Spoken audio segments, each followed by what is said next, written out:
Hola amigos y amigos de Saber Sin Fin, ahora aquí transmitiendo en vivo y en directo desde el Instituto de Ciencias Sociales y Humanidades de la UAP, donde se está llevando a cabo el segundo encuentro nacional y primero internacional de escritores.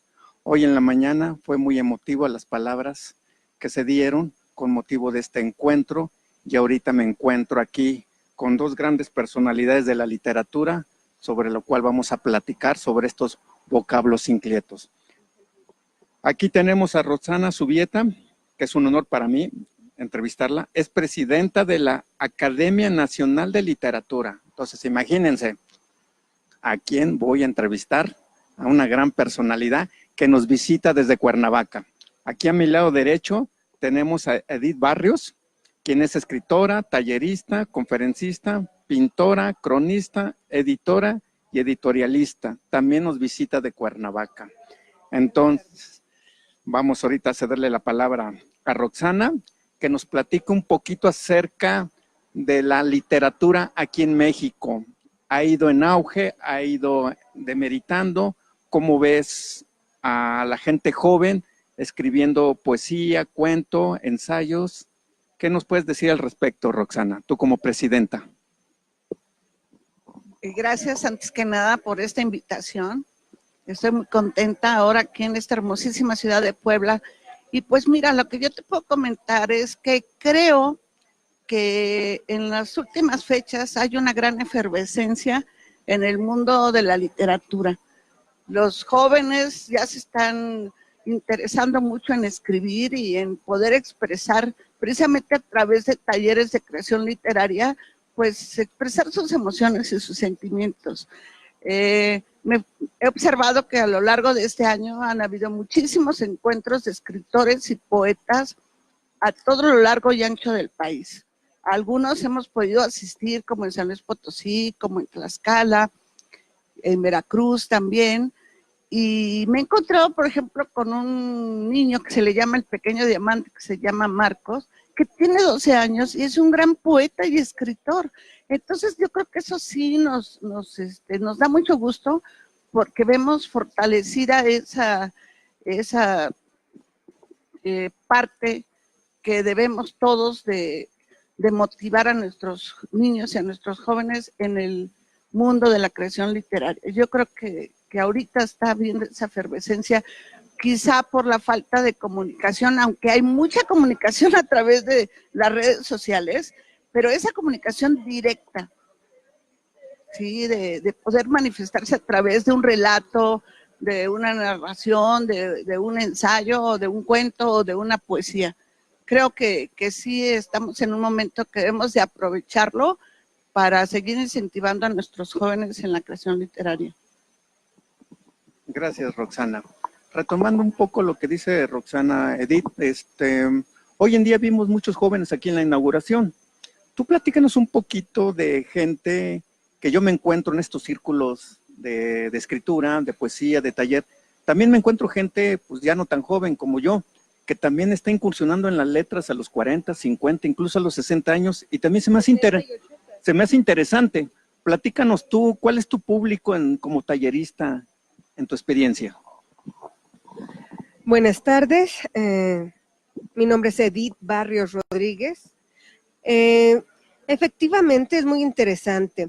Sin embargo, yo empecé a impartir cursos y talleres de autobiografía como producto de una asociación civil de psicología. Entonces, mi público esencialmente es personas mayores de 35 para arriba, personas que tienen la cualidad, la experiencia, el acervo de haber vivido circunstancias o experiencias que las han marcado. Posteriormente, en este devenir de las letras, me fui interesando en desarrollarme como escritora. Ya tenía yo el interés de hacerlo, pero empecé también a través de esta misma asociación a generar más de 72 diferentes cursos donde abarcamos o determinada herramienta o determinado sentido en cada una de las expresiones que cada persona necesita. Tenemos en este momento la oportunidad de acercarnos a personas más jóvenes, porque desafortunada o afortunadamente las personas sentían la necesidad de comunicar cómo es que habían llegado a una estadía en su vida que les había dejado una huella profunda y a través de la letra rescatarse para reestructurarse y empezar desde un nuevo punto hacia una nueva vida. Es una co-creación a partir del medio y la gente, así como de las experiencias. Y entonces lo que hacemos en estos cursos de autobiografía es precisamente darles las herramientas de la narrativa para que sanen y liberen todos estos resentimientos. Entonces, en este momento también algo que me parece muy curioso, personas desde 25 años empiezan a querer reestructurarse a través de la palabra y entonces la autobiografía se está volviendo una de las herramientas esenciales dentro de nuestra sociedad contemporánea. Por lo tanto, estamos rompiendo ya los límites de las edades y los límites de la experiencia, lo cual es muy afortunado. Ahora, estoy yo ahorita tomando un diplomado de la SOGEM, CEP, Secretaría de Cultura del Estado de Morelos, Cultura y Turismo, con la nueva administración. Y ahí, curiosamente, jóvenes, yo soy una de las más chavas, casi soy la escuincla. Todas las demás personas que están asistiendo al diplomado son mayores, y encontré 2 o 3 personas mayores de 75 años que con muchísimo gusto, orgullo, satisfacción se estaban acercando a conocer todas estas herramientas de la narrativa y de la poesía. Entonces a mí me parece que este momento es crucial, estamos haciendo historia y debemos de asumirlo con una longevidad en los conceptos, reestructurarnos como ahorita estábamos en la conferencia de budismo, tomar el tiempo presente y hacer de este tiempo presente lo más importante. Gracias por tus palabras. Retomo 2 cosas que compartiste. Rescatarnos, me gustó esto. Yo creo que nos busca rescatarnos. ¿Rescatarnos de qué? Pues yo digo de la violencia. Hay mucha violencia en las redes. Y retomo otra cosa que dijiste, que ya se está rompiendo este mito de las edades. Coincido contigo. Es importante escribir. No se necesita ser experto. Creo que esto que mencionas de la autobiografía, no lo había tomado conscientemente, creo que lo voy a hacer. Sería una buena prueba para empezar. Qué bien, qué bien. Rosy, compártenos en tu experiencia, ¿cuáles son las motivaciones que más a menudo encuentras en la gente para escribir, ya sea poesía, cuento, ensayo, microcuento, ficción? ¿Cuáles son las motivaciones? Porque todos nos acercamos a la literatura por diversas motivaciones. Compártenos un poquito de tu experiencia. Pues es esa inquietud de expresión. Como decía aquí mi compañera y amiga Edith, la vida está hecha de experiencias y queremos transmitirlas. Tenemos ahorita el ser humano una gran necesidad de comunicación. Y respecto a la autobiografía, es una curación, es una sanación emocional, porque todos tenemos una serie de experiencias guardadas, experiencias a veces negativas, pero pienso que toda experiencia siempre te deja una lección y una enseñanza. Y eso lo queremos transmitir. ¿Cómo? A través de una poesía, a través de un cuento corto, a través de un ensayo. Entonces ya es una necesidad en el ser humano el expresarse. Creo que esa es la motivación primordial que yo he visto de las personas que se han acercado a nosotros en la Academia Nacional de Literatura, donde pues tenemos personas de 75, 78 años y también un joven de 30 y bueno, no hay edad para poderse expresar a través de la literatura. Ahora, aunado a la creación literaria, pues también tratamos nosotros dentro del seno de la Academia Nacional de Literatura es promover la lectura. Lo decía en la conferencia del maestro Benavides, hay que leer. ¿Quieres ser escritor? Hay que leer, ¿sí? Y desgraciadamente nuestro país no es un país de lectores, ¿sí? Las estadísticas nos dicen que el mexicano normal, medio, lee 1,5 libros al año, cuando en otros países como en Argentina o en Alemania leen 30 libros al año, ¿no? Entonces yo creo que hay que empezar por ahí. Nuestro sistema educativo desgraciadamente adolece, yo creo, de esas clases que deberían de impartirse, de círculos de lectura, de análisis. Vemos, por ejemplo, que los niños salen de primaria o incluso de secundaria o incluso de la preparatoria, sí saben leer, pero no comprenden lo que leen. Entonces hay que desarrollar no nada más ese buen hábito de la lectura, sino esa capacidad de análisis, de comprensión de la lectura. Yo creo que todo eso es lo que motiva a que las personas se acerquen a las agrupaciones literarias. Gracias por compartir. Retomo también un poquito de lo que dices, Edith, sanar.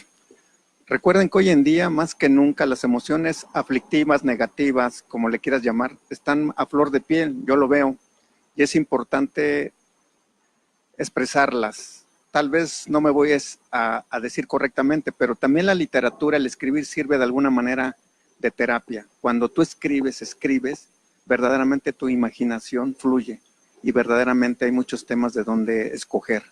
Por eso yo creo que eso te refieres, Edith, cuando sanas. Yo creo que algo en ti sana, algo que ha estado enfermo tal vez desde tu infancia. ¿Qué nos puedes compartir al respecto? Bueno, nos estamos enfocando básicamente en lo que tiene que ver con la autobiografía. ¿Por qué? La palabra tiene vida propia. Yo considero que varias religiones y filosofías del mundo nos han ofrecido la coincidencia de que el verbo es creador, porque empieza con una idea y a partir de esa idea puede ser un recuerdo, puede ser un deseo o puede ser una experiencia y la transforma y entonces te da a ti la oportunidad de que cuando lo transforme sea mejor, más bello, más excelso, desde el punto de vista que tú tengas de lo que es excelsitud. Y entonces es como una mariposa. Entonces llegas al punto en que la palabra vuela, vibra, se siente, se llena de color, se siente la calidez, el sentimiento. Es verdaderamente extraordinario el poder de la palabra y por eso yo considero que la palabra es sanadora, porque tiene tanto poder, tanta esencia, que no nos percatamos que una palabra, una expresión que pueda lastimar al otro, puede afectar de una manera determinante. A veces, dependiendo de la sensibilidad y susceptibilidad que el individuo tenga, puede ser algo efímero, pero también puede ser algo que quede marcado para toda su vida. Entonces, desde mi punto de vista, algo que debemos de hacer como padres es enseñar a los hijos a que lean lo que quieran, pero que tengan la facilidad, el gusto, el placer, que acepten el reto de leerse en voz alta, con o sin compañía, y que a través de las palabras que otros han escrito, ellos retomen su propio ritmo, porque yo considero que cada uno de nosotros tenemos un ritmo particular que cuando leemos en voz alta para sí propio o para otras personas, se nota. Ese ritmo es, desde mi punto de vista, el ánima, que ahorita que estábamos en la conferencia de budismo dicen que no existe el ánima, pero yo creo que sí existe, porque es algo que va implícito al individuo. No creo que sea la personalidad, yo creo que es el espíritu particular que dentro de cada organismo vive, pervive y vibra. Interesante los que nos estás compartiendo, Edith. Creo que ya está volviendo una entrevista filosófica espiritual, y lo cual me parece muy interesante.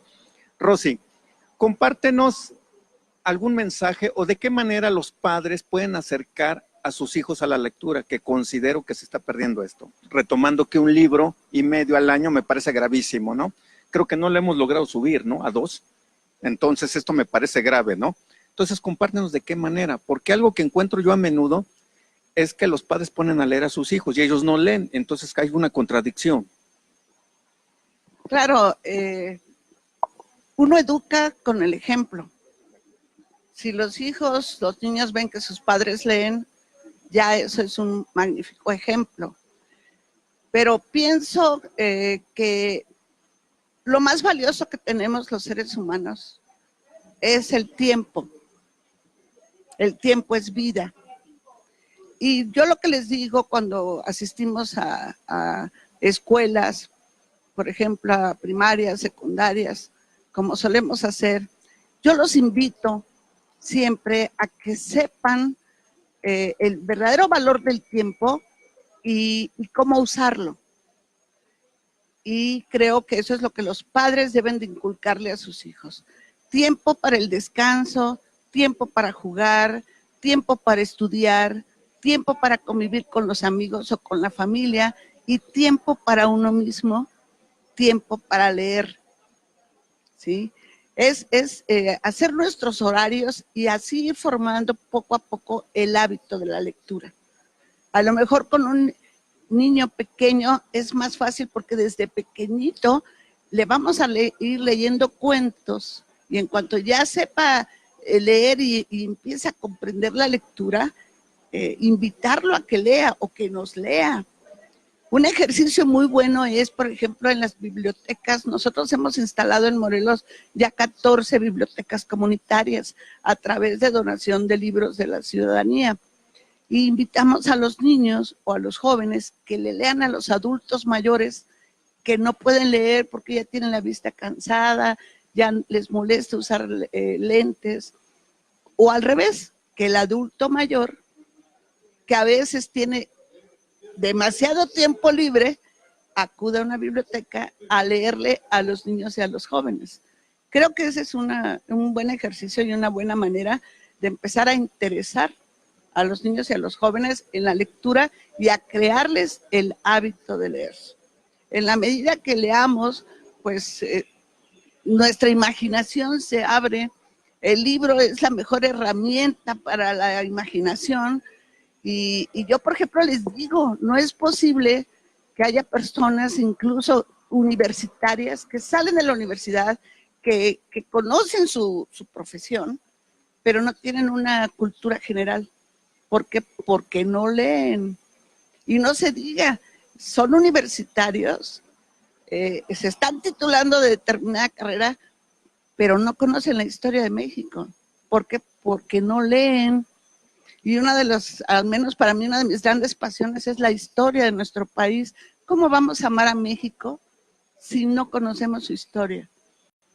Si no leemos. A mí me apasiona la historia de México y de cualquier otro país, pero estamos en México y nuestra historia, nuestra verdadera historia hay que conocerla para amar intensamente como es debido a nuestro país, ¿no? Entonces yo creo que es eso, que los adultos mayores nos demos a la tarea de leerle a los niños para motivarlos a que se les cree ese buen hábito de la lectura y saber administrar su tiempo. Empezar a lo mejor con 15 minutos diarios de lectura y poco a poco el niño y el joven se va educando a que ya no van a ser 15 minutos, va a ser media hora o van a ser 3/4 de hora o 1 hora. ¿Sí? Y con el tiempo, pues esto va creciendo y podemos ver en otros países cómo efectivamente la gente está en los parques leyendo o en el metro leyendo y en sus ratos libres que están a lo mejor su hora de comida en el trabajo, aprovechan a leer un rato y pues eso es lo que tenemos que motivar aquí en nuestro país. Gracias, Rosy. Sí, amigos y amigas que nos están viendo en este momento, hay que disipar la ignorancia. Y algo que se nos olvida a menudo es que el recurso más valioso que tenemos, pues es el tiempo, ya nos compartió aquí Rosy. Y respecto a los padres, pues la palabra enseña, pero el ejemplo arrastra. Y es importante ponernos las pilas, los que somos padres, para que nuestros hijos se conviertan pues en un ser que verdaderamente sea culto. Porque hoy en día me doy cuenta que en las redes parece ser que todo el mundo ya es culto, porque escribe algo en Facebook y ya sabe. Yo digo que vivimos una cultura del opinionismo. Todo el mundo ya es experto en literatura, en cuento, en poesía, en ciencia, porque nada más leyó una pequeña frase en el Facebook. ¿Qué nos puedes compartir, Edith, respecto a esto que ya nos volvimos especialistas en la cultura?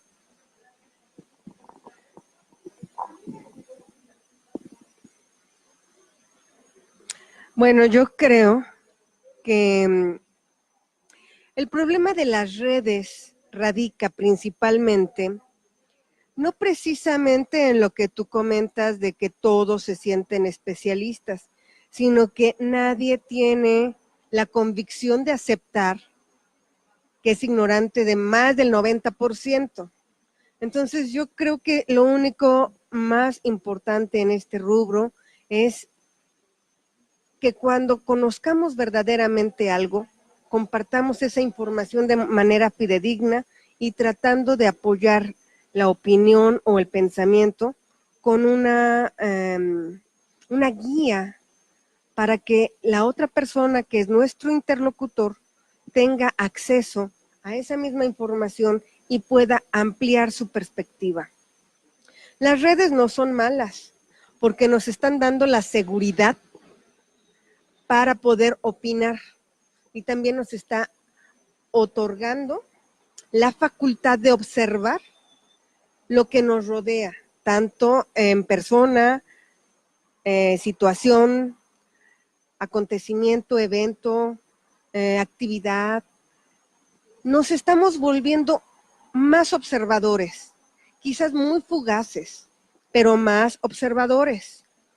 Y no es malo porque, por ejemplo, va uno en la calle y encuentras tú un desperfecto o ves que alguien necesita ayuda y entonces las redes son óptimas para generar una acción social, ya sea la institución o agrupación que corresponda. Entonces sí es bueno, no es tan malo. Lo único que sí es que hay que saber que ignoramos el 90% de todo lo que hablamos. Entonces hay que ver, hay que incentivar a la gente para que se acerque a conocer a través de conferencias, cursos, talleres, pláticas, libros. En este momento, como tú mencionabas, Daniel, hace unos 5 minutos, estamos viviendo un momento histórico en que tenemos acceso a una cantidad de información vertiginosa, que tendríamos que tener días de 96 horas para poder estar inmersos y actualizarnos por 5 minutos y poder hablar 3 segundos de algo que verdaderamente nos conste. Entonces, eso es algo muy interesante. En cuanto al tiempo, el tiempo somos nosotros somos tiempo. Nuestra materia más evidente es que nosotros somos tiempo. Se nos va acumulando en las canas y en las arrugas por llorar y las huellas que vamos dejando por el camino, pero somos tiempo. Y vuelvo al punto, vibramos y con la palabra damos color. La lectura sí debe de darse desde la casa.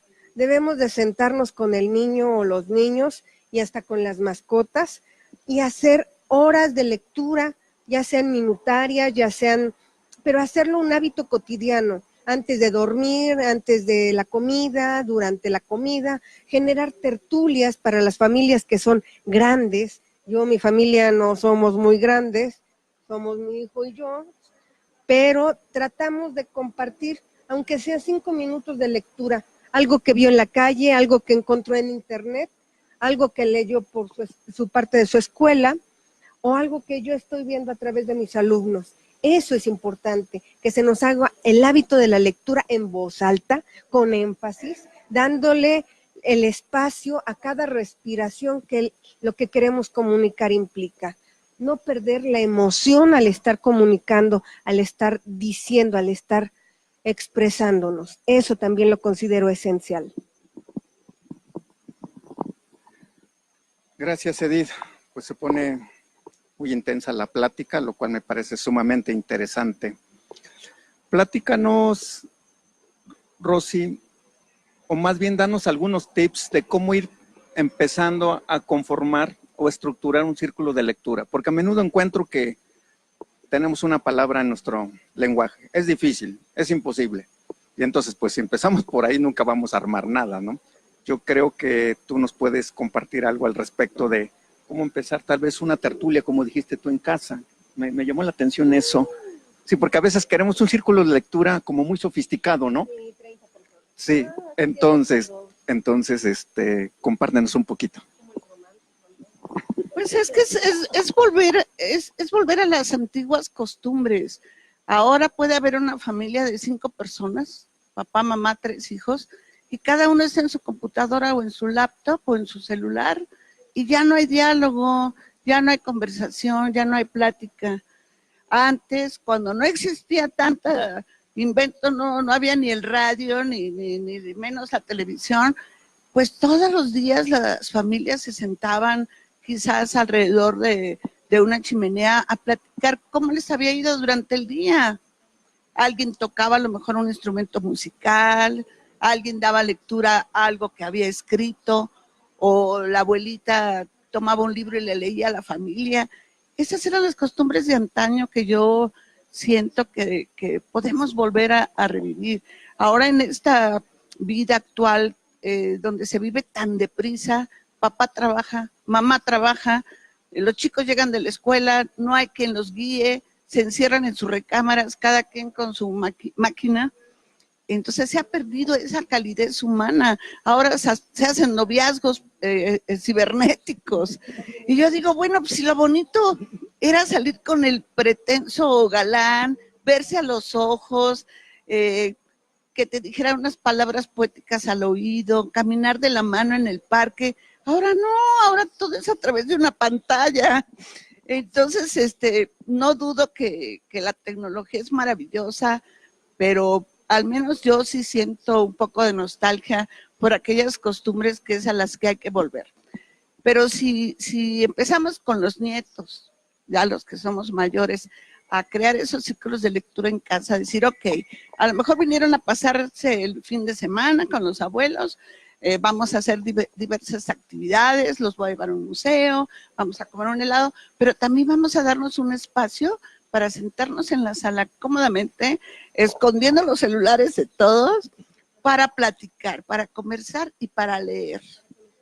Obsequiarles libros, a lo mejor en estas fiestas decembrinas que se acostumbra a dar el regalo navideño, pues regalar un libro de acuerdo a la edad del niño o del joven, algo que a nosotros nos dejó huella y que al obsequiarlo sabemos lo que estamos regalando, de manera que ese ser se interese en la lectura. Es decir, mira, te estoy obsequiando este libro y a ver si en unos 15 días o un mes me platicas qué te pareció, qué huella dejó en ti, porque también no se vale que agarren el libro, te den las gracias y lo guarden y no lo abran, ¿no?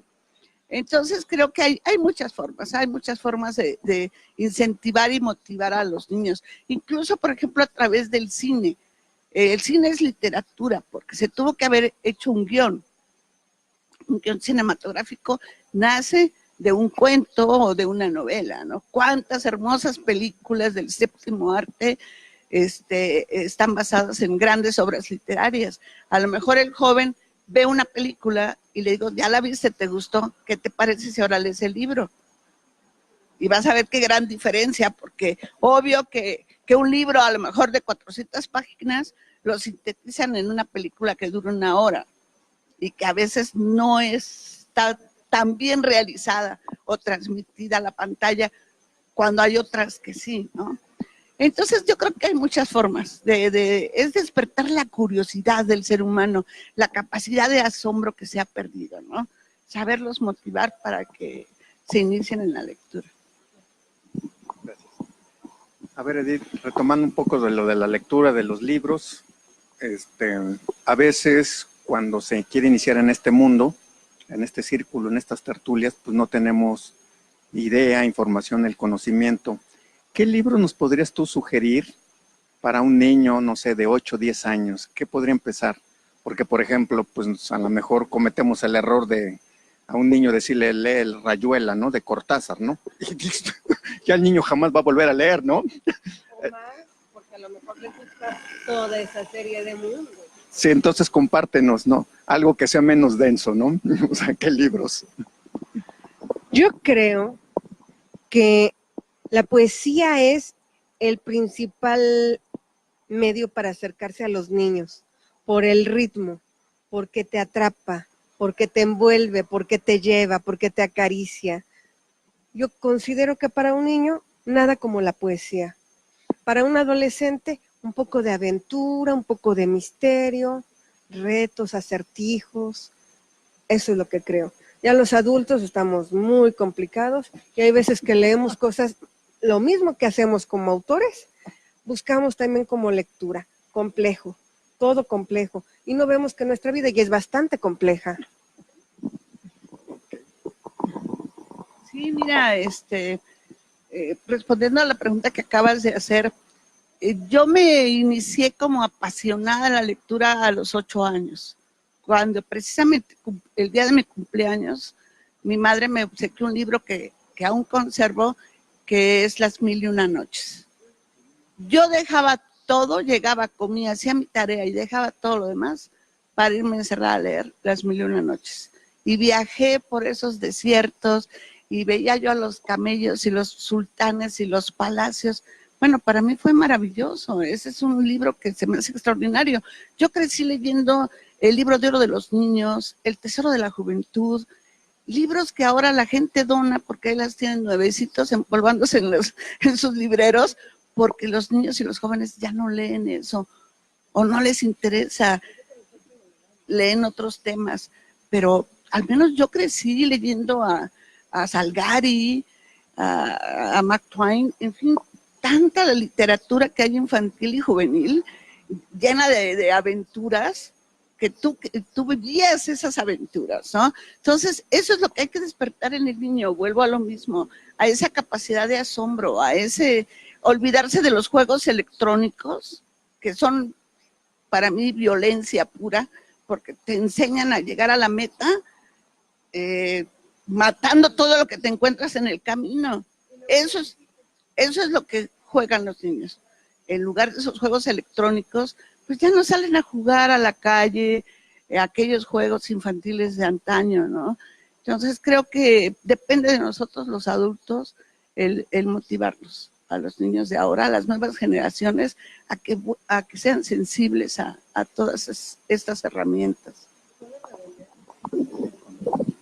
Yo considero también que es muy importante que uno como padre ponga los límites para el uso de la máquina, celular, tablet, computadora. Llegas a casa y debe de generarse precisamente ese calor humano, porque luego llegan los papás y como ya todos los papás llevan el trabajo a la casa, en la computadora, llegan y se sientan a trabajar, no se sientan a disfrutar de los hijos. Son el principal ejemplo de que no vive uno fuera de la cibernética. Entonces, lo principal que hay que hacer es hablar con los jefes, discúlpame, mi hora de trabajo, pon 2 horas extras y punto. Nada de que me hablas a medianoche, no, el trabajo se acabó. Voy a estar con mi familia, voy a estar con mi hijo, con mi mamá, con mi perro, con lo que sea, pero poner nosotros los límites como individuo, porque dentro de todo esto ya entra otro asunto, que es la legislación del trabajo. Nos está marcando muchas cosas la legislación del trabajo y sin embargo, nosotros estamos permitiendo que nuestro tiempo laboral se exceda sobre lo que nos están pagando. Así es, volvemos un poco más a lo del tiempo, ¿no? Normalmente en las empresas nos contratan 8 horas y terminamos trabajando 12 o 14. Y paradójicamente o curiosamente la familia paga el pato, como digo, ¿no? Ya no hay tiempo. Y después nos vamos a los viernes sociales, ya el otro día amanecemos con una cruda infernal, el domingo, como digo, salimos corriendo a ver aparadores y a qué horas dedicamos tiempo a la lectura. Yo les quiero compartir un poquito. Yo empecé a leer demasiado tarde. Vengo de una familia que nadie leía. O sea, yo rompiendo esquemas. Yo debo confesar que empecé a leer a los 35 años, ¿eh? Entonces, y me siento afortunado. Y algo que les puedo recomendar a las personas que nos están viendo, yo empecé por Hermann Hesse.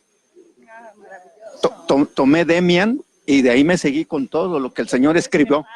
Sí, Siddhartha y todos estos libros de él. Entonces, cuando me preguntan, oye, yo te doy mi experiencia de vida, a lo mejor Hermann Hesse no te gusta. Yo tengo un tip, vete a cualquier librería y tú revisa títulos.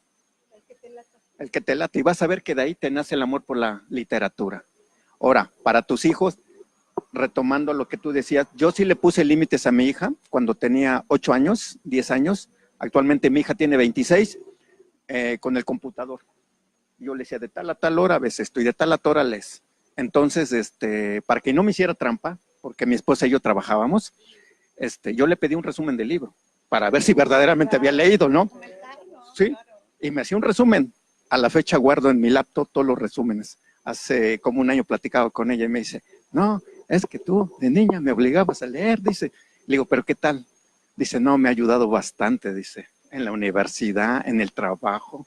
Dice, ahora me doy cuenta de lo que decías, dice, nadie lee. Y sí, tú puedes hacer esto con tu hijo. Yo le decía a mi hija, hazme un resumen media cuartilla, no era muy exigente.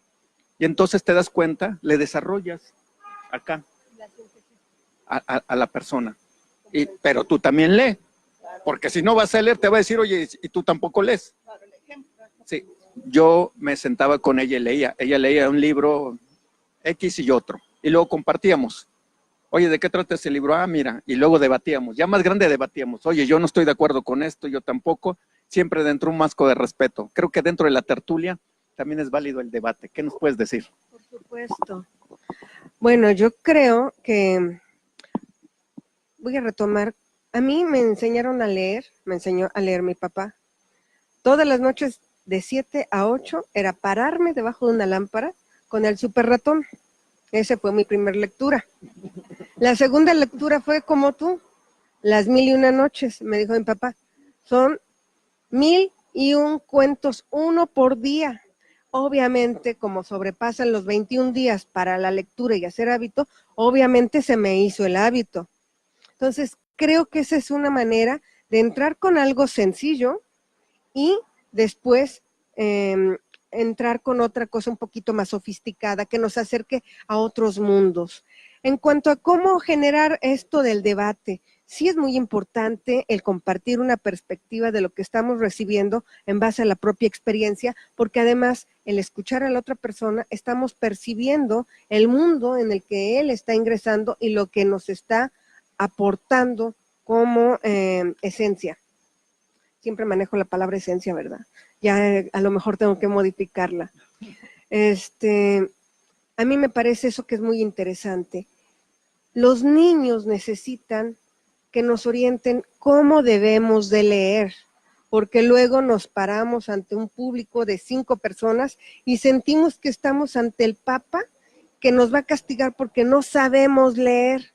Entonces, creo que es muy importante esa oportunidad de darle a los hijos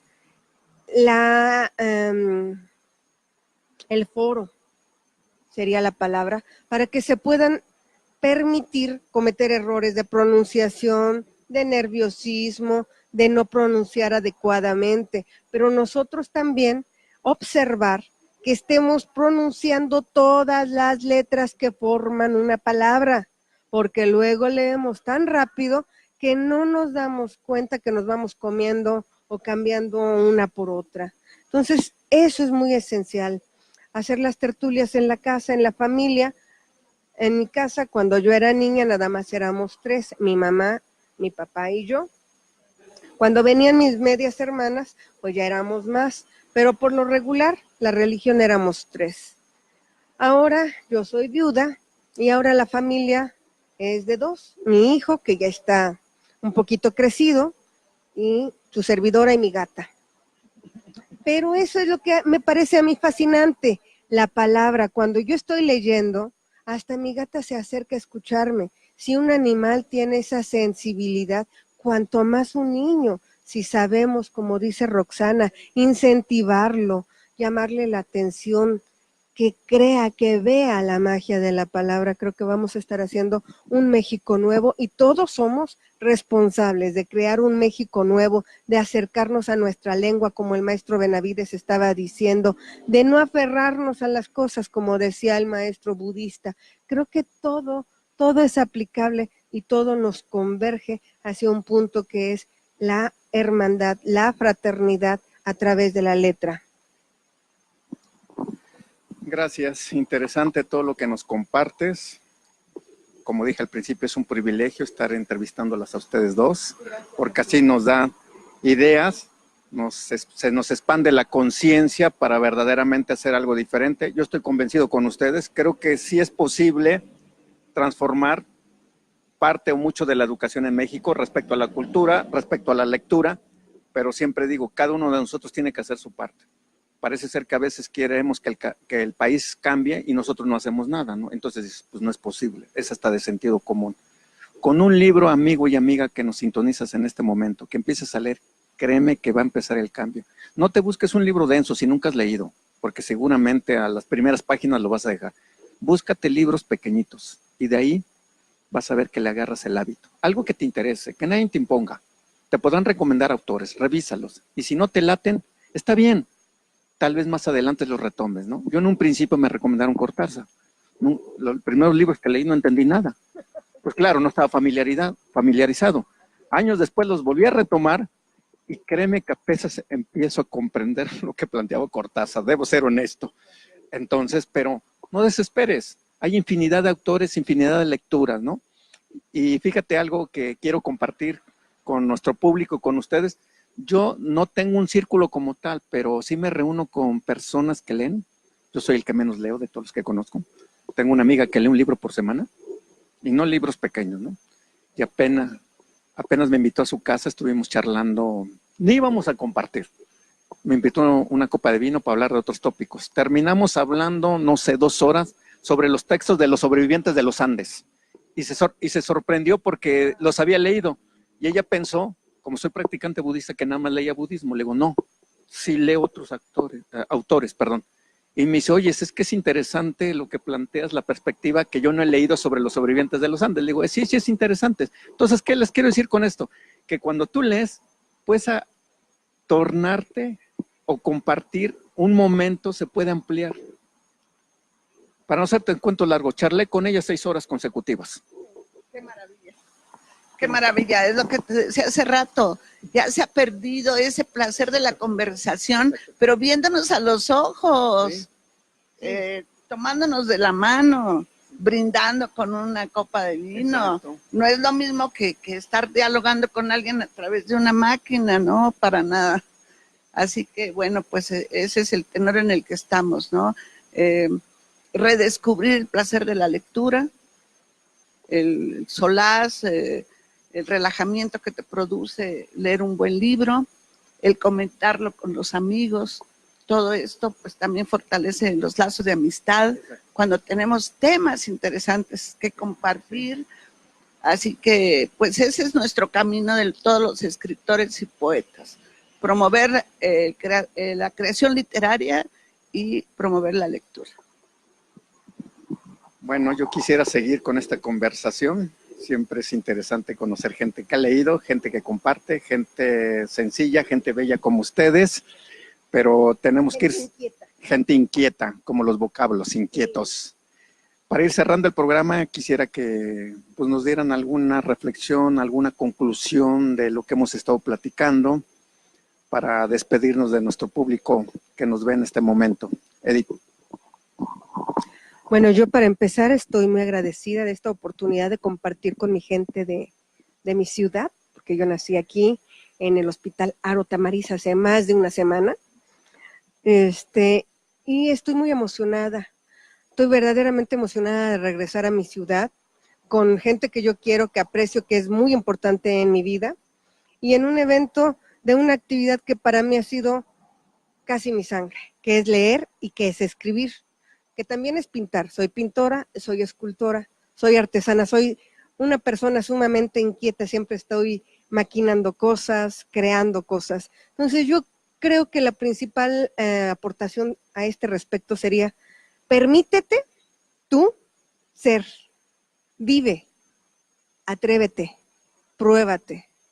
Lo que los demás digan, si es correcto para ellos, está perfecto. Si para ti es correcto, eso es lo mejor.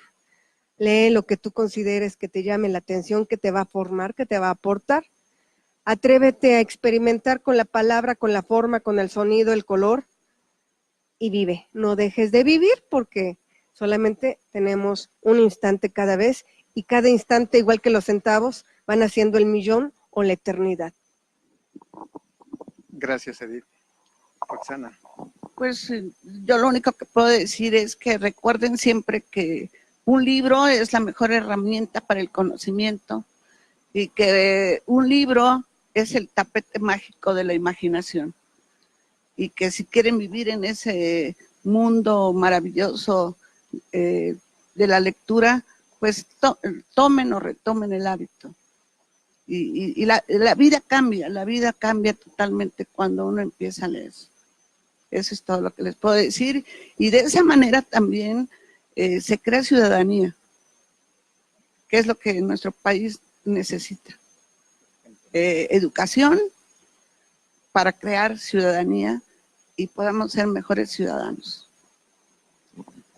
Pues muchas gracias por sus bellas palabras. Yo me despido con una frase que siempre acostumbro decir, que estamos en esta vida para servir y compartir, pero a menudo se nos olvida. Solamente sirviendo y compartiendo podemos forjar un mundo mejor.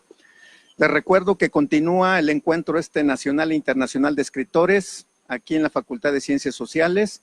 Reiniciamos actividades a partir de las 5 de la tarde, mañana jueves y el viernes continúan. Puedes consultar la programación si no has venido en la página www.sabersinfin.com. Soy Daniel León, gracias por escucharnos. Hasta la próxima. Mañana y pasado leemos.